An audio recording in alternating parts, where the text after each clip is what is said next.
हमारे साथ CWFI के राष्ट्रीय अध्यक्ष सुखवीर मौजूद हैं TU न्यूज़ चैनल के ऊपर।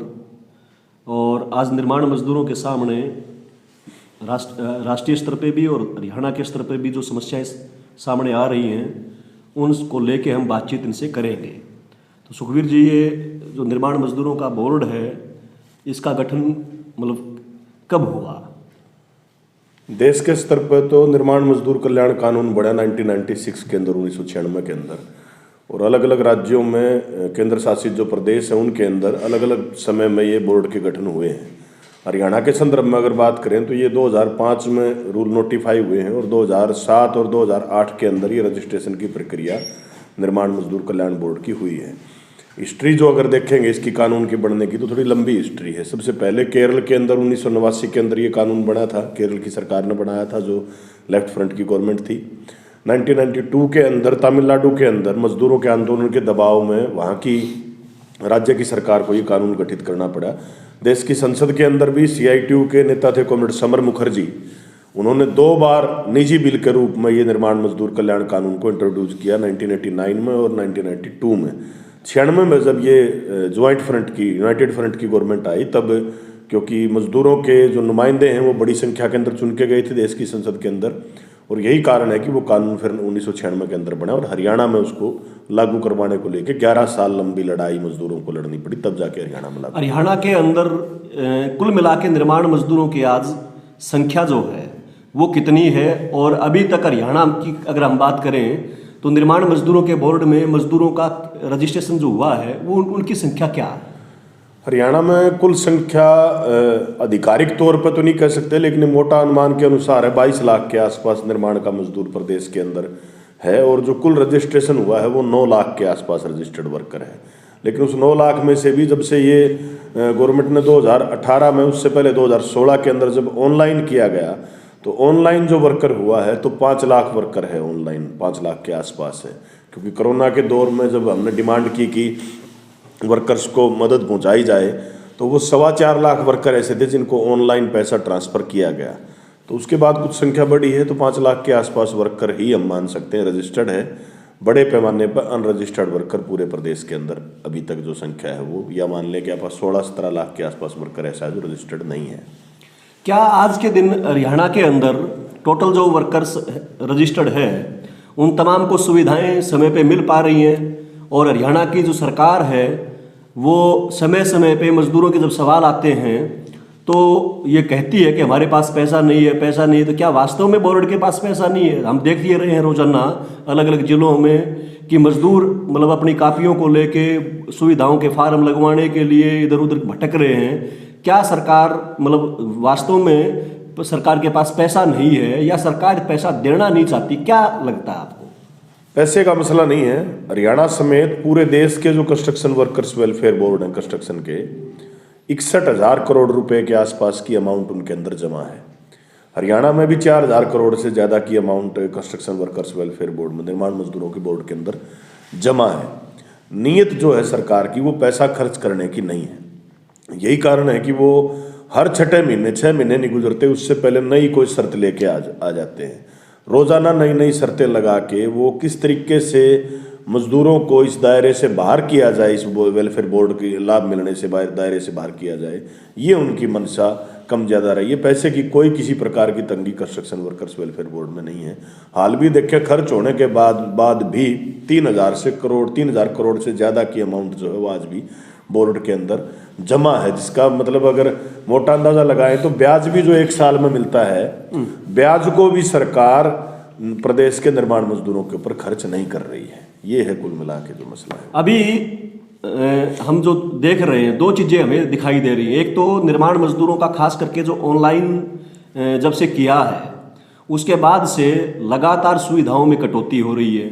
सरकार जबकि दावा कर रही है कि ऑनलाइन होने से मजदूरों की सुविधा मिलने में, उनके फार्म भरने में जो भ्रष्टाचार था और जो दूसरी तीसरी समस्याएं थी वो दूर हुई हैं। और लेकिन वास्तविकता नीचे जो दिखाई दे रही है वो कुछ और दिखाई दे रही है। इस ऑनलाइन के सवाल पे अलग अलग मौक़ों पे हमने देखा है कि निर्माण मजदूरों की जितनी भी हरियाणा के अंदर यूनियनें हैं उनकी मीटिंगें भी हुई हैं। अभी हाल ही में 31 दिसंबर को पंचकुला जो हेडक्वार्टर है बोर्ड का, उसके कार्यालय पे भी एक मास डेपुटेशन गया था। तो अधिकारियों का क्या रुख है और संयुक्त रूप से निर्माण मजदूरों की जो यूनियनें हैं, आने वाले समय में इस सवाल के ऊपर आपकी क्या कार्यक्रम है, क्या योजना है? तो जहाँ तक ऑनलाइन का सवाल है, उसको अगर एक लाइन में समझे ना, तो हम लोग नारा भी लगाते हैं कि ऑनलाइन तो बहाना है और कुल मिला के मजदूरों के हकों के ऊपर निशाना है सीधे तौर पे। जब से ऑनलाइन हुआ है उसमें करप्शन बढ़ा है और वर्कर्स को धक्के खाने पड़ते हैं रोजाना। एक एक फार्म पे आपत्तियां लगाई जाती हैं दर्जनों बार, मतलब एक दो बार नहीं, दर्जनों बार आपत्तियां एक एक फार्म के ऊपर लगाई जाती है। एक फार्म की आपत्ति रिमूव करवाने के लिए कंप्यूटर सेंटर वाला 100 रुपये के आसपास जो है वो क्लेम करता है, 100 रुपये लेता है। और 100 रुपये का मतलब ये है अगर 10 बार उसको वो रिमूव करवाना पड़ गया तो 1000 रुपये खर्च हो गए। फार्म भरने का पैसा जो है वो अलग है। ऐसी एक स्थिति बनी हुई है। ऑनलाइन के बहाने से कुल मिला के तो इस सारे बोर्ड को एक तरीके से पंगु साबित कर दिया गया है। लोगों को सुविधाएं ना मिले। अब खास करके हालात ऐसी बनी गई, देश में एक नया सिस्टम इन लोगों ने शुरू कर दिया, CPS के तहत, सेंट्रल प्रोसेसिंग सिस्टम। कौन कहाँ से क्या किस पे ऑब्जेक्शन लगाएगा किसी को नहीं पता है, और मनमर्जी के ऑब्जेक्शन है। मतलब हालात यहाँ तक की है, एक विधवा महिला ने अपनी बेटी की शादी के लिए फार्म भरा तो उस पर पितृत्व लाभ आपका अस्वीकार कर दिया गया है, ऐसा कह के उसको ऑब्जेक्ट किया गया है। तो कुल मिला के अगर देखेंगे प्रदेश के अंदर भी और देश के अंदर भी जब से ऑनलाइन शुरू हुआ है तब से पेंडेंसी बढ़ी है। हाँ, ये कह के अधिकारी अपना पीछा जरूर छुटवा लेते हैं कि हमने तो ऑब्जेक्शन लगा दिया, कोई पेंडेंसी किसी तरीके की नहीं है, जबकि पेंडेंसी बड़े पैमाने पर बढ़ी है, लोगों को लाभ मिल नहीं रहे हैं। और इस सारे मसले को लेके हम लोग जो हैं 31 दिसंबर को हमारा मास डेपुटेशन गया था पंचकुला बोर्ड के हेडक्वार्टर पर।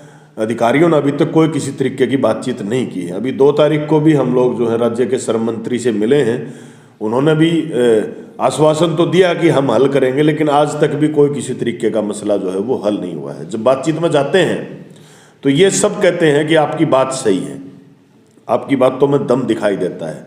हमने ये भी इशू उठाया कि 90 डेज के वेरिफिकेशन का एक बड़ा इशू बना हुआ है। वो अधिकार पहले यूनियनों को था, जो कानूनी राइट आज भी बनता है, लेकिन प्रदेश की सरकार ने जानबूझ के यूनियनों को निर्माण मजदूर कल्याण बोर्ड की वेरिफिकेशन से बाहर कर दिया। वो पंचायतों को, पटवारी को, तहसीलदार, BDOs को, उनके अंदर भी बड़े पैमाने पर करप्शन दिखाई देता है। अलग अलग जगह पर पैसे लेके साइन करने की शिकायतें कम ज़्यादा करके आती रहती हैं।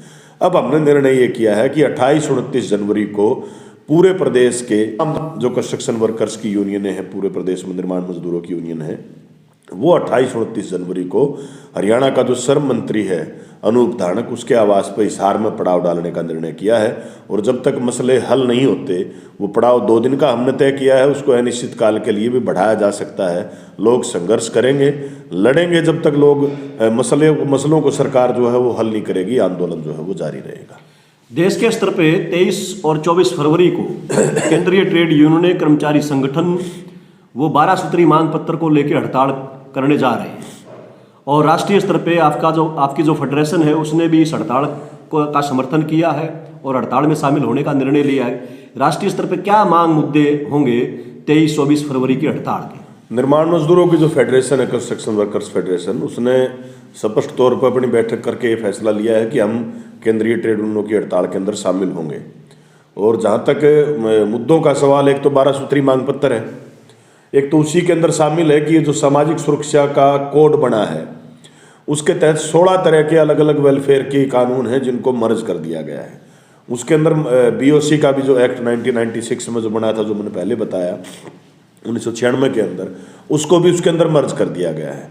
कुल मिला के अगर देखेंगे तो देश की सरकार का निशाना उस 61,000 करोड़ रुपए समेत जो अलग अलग बोर्डों के अंदर पैसा जमा, उसकी संख्या 12 लाख करोड़ रुपए के आसपास की अमाउंट बढ़ती है। उस सारे पैसे के ऊपर देश की सरकार का निशाना है। 1979 का प्रवासी मजदूरों के एक्ट को भी उन लोगों ने ख़त्म कर दिया, उसको भी, जिसके तहत एक तरीके से कहें तो प्रवासी मजदूरों को गुलाम बनाने की साजिश मालिकों की एक प्रकार से देश की सरकार ने दे दी है। महंगाई बढ़ रही है, कंस्ट्रक्शन मटेरियल की महंगाई बढ़ रही है, तो हमारी मांग मुख्य तौर पे यही है कि BOC को सामाजिक सुरक्षा कोड, जो सोशल सिक्योरिटी कोड है, उसके अंदर मर्ज ना किया जाए, उसका स्टेटस बहाल रखा जाए। 1979 के प्रवासी मजदूर जो कानून है उसको बहाल रखा जाए। वर्कर्स को सुविधाएं मिलें, सभी वर्कर्स को रजिस्ट्रेशन किया जाए।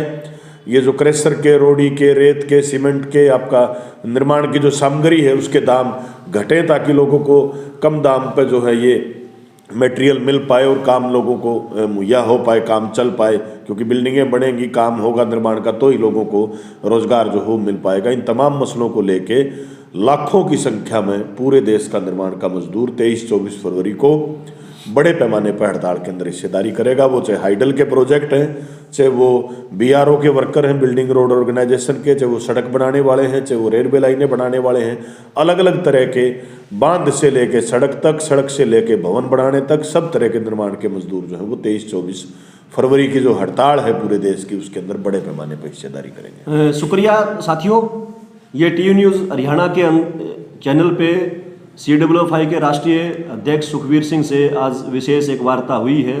आप सबसे अनुरोध है कि TU न्यूज़ हरियाणा को शेयर और लाइक करें, चैनल को फॉलो करें। धन्यवाद।